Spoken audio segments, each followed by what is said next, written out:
That's 100% right there. Helping their local brethren as well, or reminding their local brethren, because remember the tribe are in every country.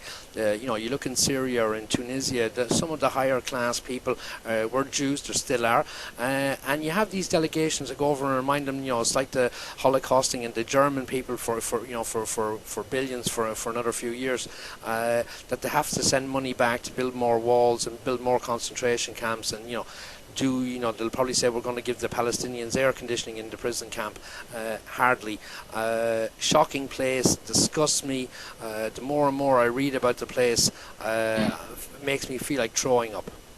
Hey, Crack Smoke Republic, I have a question for you.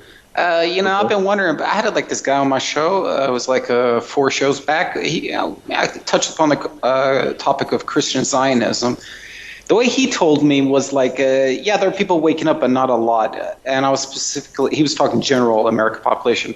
What is it about Christian Zionism? Have the numbers increased or have they been decreasing? I would say in general it's probably at least keeping steady.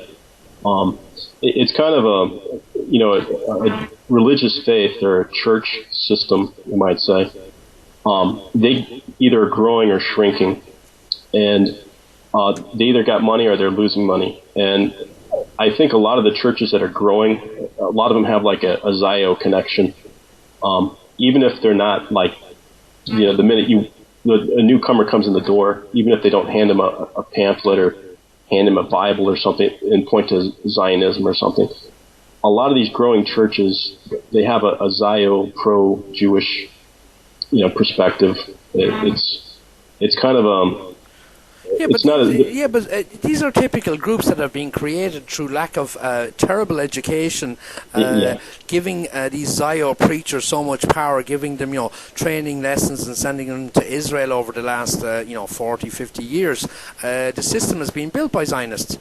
American education is as bad now as, it's worse than the rest of us, and ours are going down.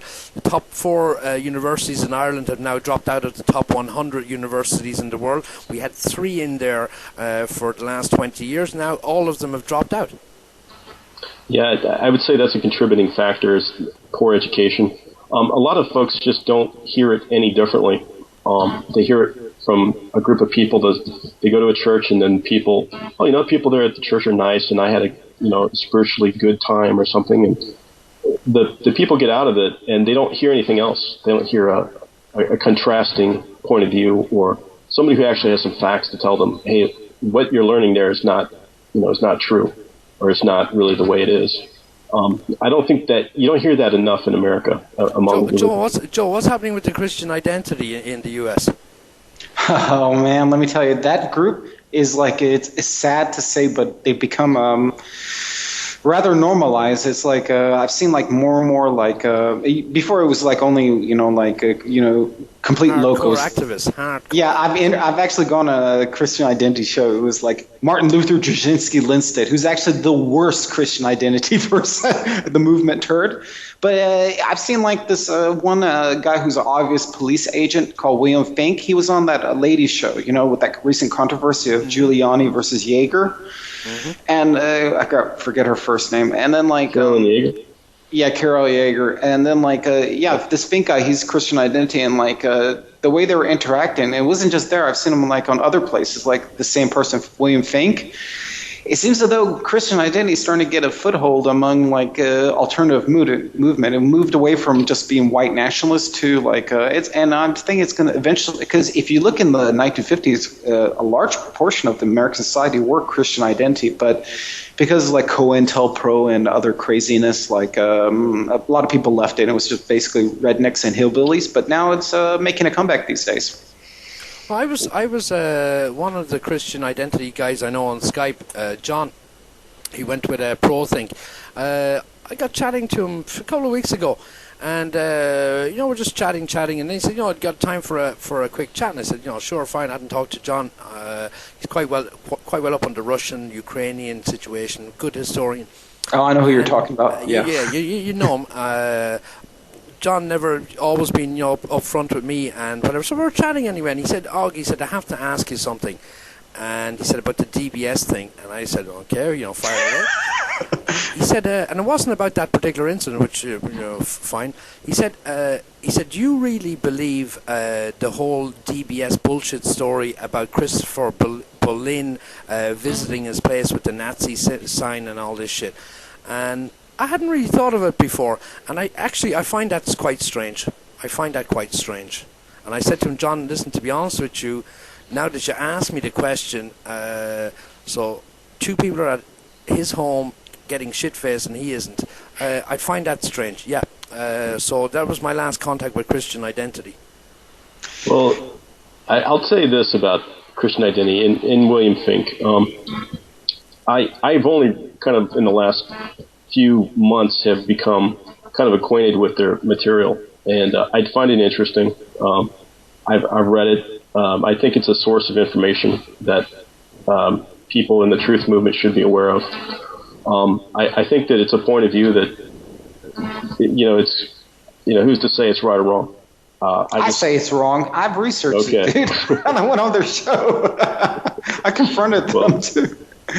Well, I'm just saying it's a point of view, and it's one that it's going to come out fighting, and I think it does have some good material that some folks need to, it'd be worthwhile to spend a little time with. I think that from what I don't see them as fakes. Basically, that's where I'm at. Well, maybe I just listened to too much Pastor Wickstrom. I've listened to a few of his shows. He's one of the funniest guys. But I mean, he's quitting, dude. He already quit. His info was spot on. Joe, you were saying he's quitting? Yeah, he's already quit it by now. I mean, I gotta download his last shows. I didn't listen for the last month or so, so it's gonna be pretty interesting. I'd love to hear what, especially Pastor Bob from Vegas. Oi, Vegas! And they laugh all the way to communism. Man, but like I said, Patrick Wickstrom, he was a federal agent. This William Finck, he's an agent too. Crack Smoke Republican, you don't know, man. A lot of these Christian identity people have been completely infiltrated. You have really no idea. I mean, if I listen to the movement. Who's to say? That's what I'm saying. I'm to say, dude, because actually I interact with these people. That's what you believe. All right. No, I don't know. I'm just making interesting radio. I'm not trying to be mean to you or anything, okay? People like it when we argue.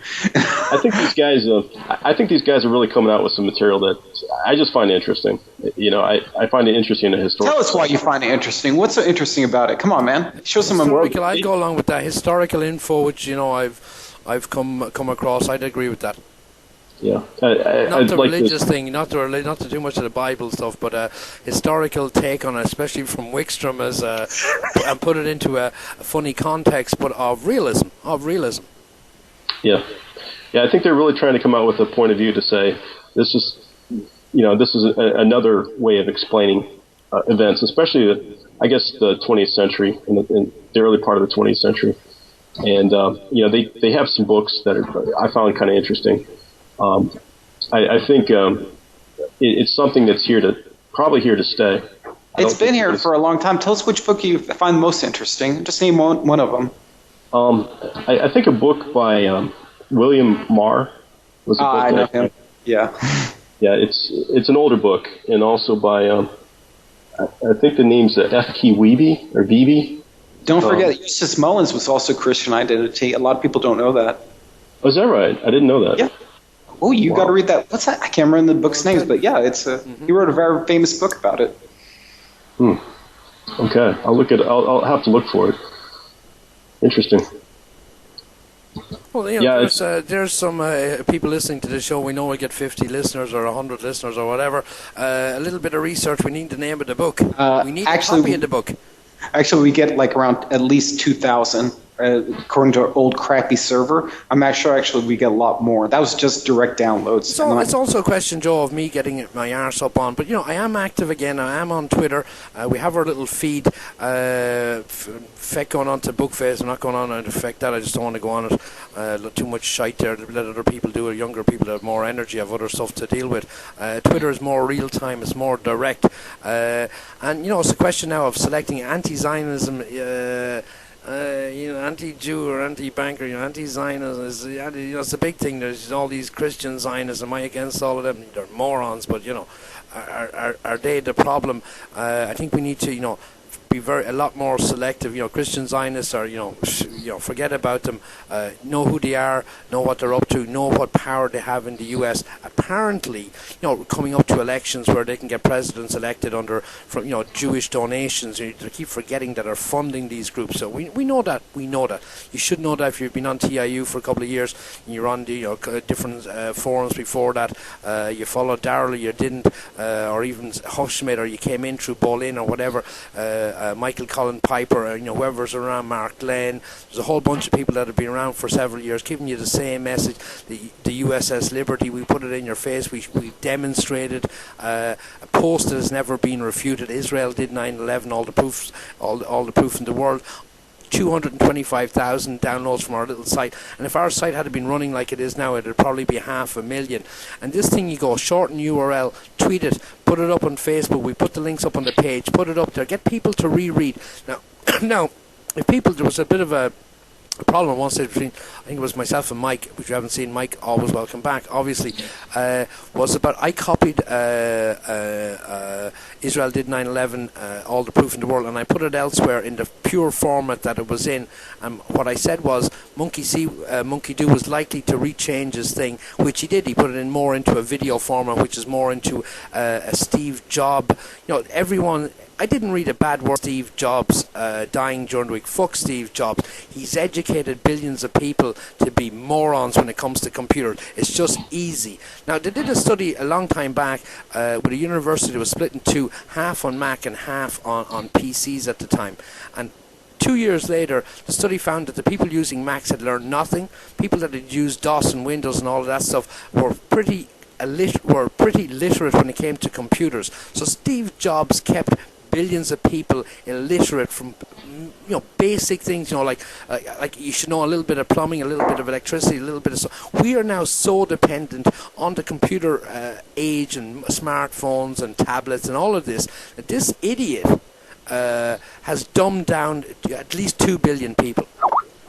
You're 100% right about that. I mean, when I meet these Mac people, they're like cult members. I mean, like, I say right now, I'm glad Steve Jobs has died. Yeah, the reason being, because like I've had to interact with Freemasons, because I studied Freemasons. It's a long story, but basically, he was a big time Freemason, which no one ever talks about.